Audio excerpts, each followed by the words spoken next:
Yo, what's up? Welcome back to another episode of the SWAS. Continuing on with college football week 8, Colorado, Arizona. Let's go. Welcome to the SWAS. The SWAS.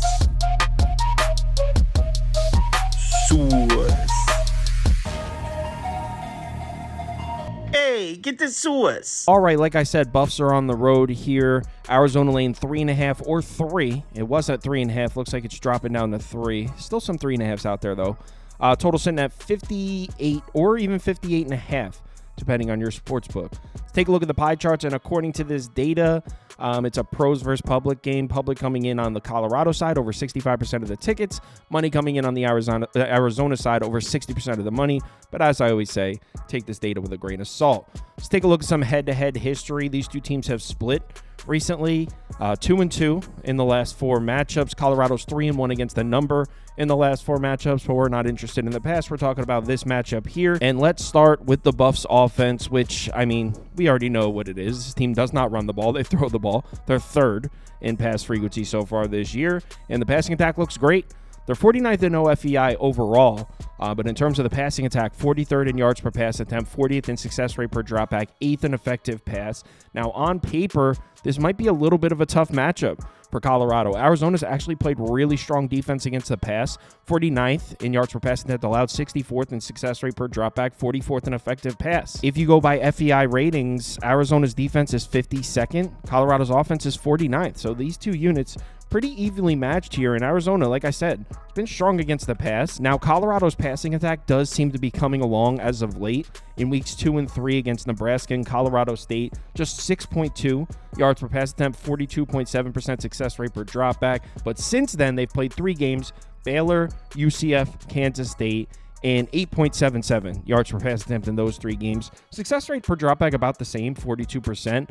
But Shedeur Sanders and the passing attack has looked a little bit better as of late. But like I said, this Arizona defense has been solid against the pass. In their last 4 games, they've seen some offenses too. They're allowing just 225.3 passing yards per game, 7.2 yards per attempt. Success rate per dropback under 40%. Kansas State's in there. Yeah, they want to run the ball, but still, that's a good offense. These are good numbers. Utah, Cam Rising didn't play. Texas Tech, though, Baron Morton can throw the ball. BYU, we know Retzlaff can throw the ball. So again, this Arizona defense been really solid against the pass. And what I like about this matchup for Arizona is they can pressure the passer. 23rd in pressure rate so far this year, 30th in pass rush grade, 12th in pass rush win rate. As we know, dating back to last year, that's been the Achilles heel of this Colorado offense is the pass protection. They're just 116th in pressure rate allowed, 113th in sack rate. Now, credit to Shedeur Sanders. He's done a much better job handling pressure this year. You can see these splits don't look bad at all. In fact, it's pretty impressive. He's been much better against pressure, but I think we can all agree that the pressure is coming. Last week against Kansas State, he was pressured on 40.8% of his dropbacks. That was 19th most in all of college football last year.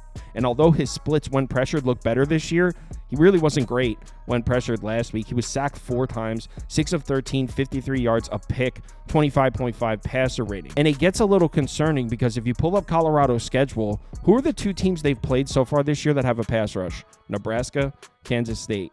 So yeah, I'm a little concerned that Arizona's looking like they might have a top 25 pass rush here because that's how you beat this Colorado offense. You pressure the passer. And we know Shedeur Sanders isn't going to have run support in this game. He never does. They don't even try to run the ball. They're averaging just 2.43 yards per carry on the season, just 62.3 rushing yards per game, which is a shame because that happens to be the weakness of the Arizona defense. They're allowing 4.56 yards per carry, 44.6% success rate per rush. That's how you beat this Arizona defense is run the ball. That's not what Colorado does. So I'm not really loving this matchup for Shedeur Sanders and the Colorado offense, even though they have been playing good football recently. But what about the other side? Let's talk about the Arizona offense that really seems to be going through it. As we know, this is an offense that wants to throw the ball with Fafita. They're 10th in pass frequency. Their numbers on the year, 34th in yards per play, 100th in success rate, 106th in success rate per rush. They're 72nd in yards per pass attempt, 82nd in success rate per dropback. They're still rated 23rd in effective pass, but that's falling quickly.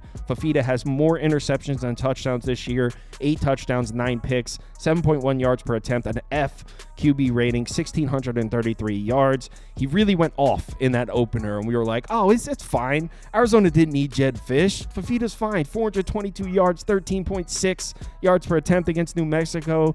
Since then, it's been a struggle.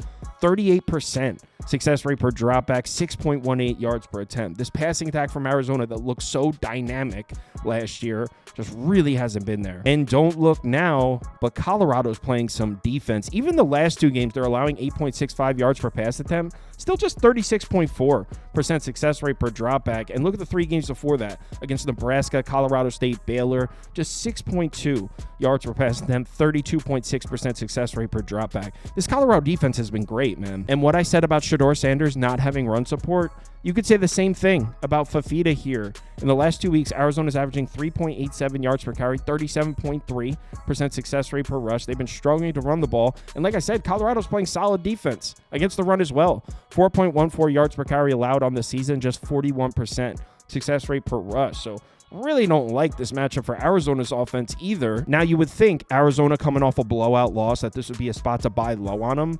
But here's the thing. I checked it out, and it looks like that trend only is applicable to the NFL.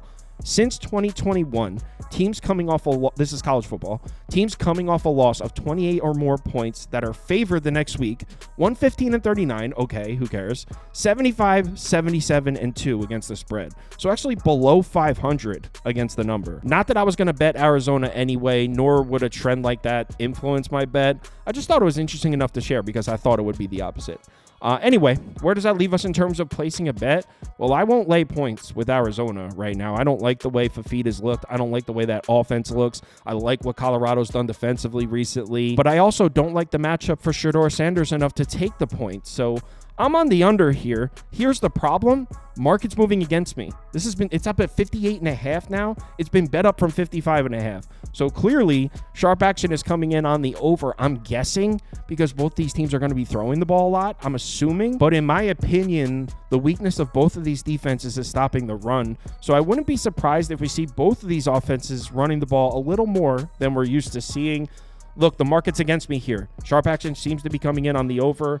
I don't care. I'm not scared to bet against the market. Give me the under, 58.5. If you'd like to see all the bets I have open, head over to KyleKirms.com and click on Open Bets. Also, if you sign up to Sauce Network Plus, it comes with access to the Discord, and you can participate in the weekly betting league. $150 on one of these trophies go to the winner every single week. So if you're interested, head over to the website and sign up. Live show Saturday morning, 10 a.m. up to kickoff. We'll go through every single game, or as many as we can. I think we got 29 games lined up for Saturday. If you're able to make it, we'd love to see you in the comments. Let's have ourselves a good weekend here. Please remember to bet responsibly. Talk to you in the Discord.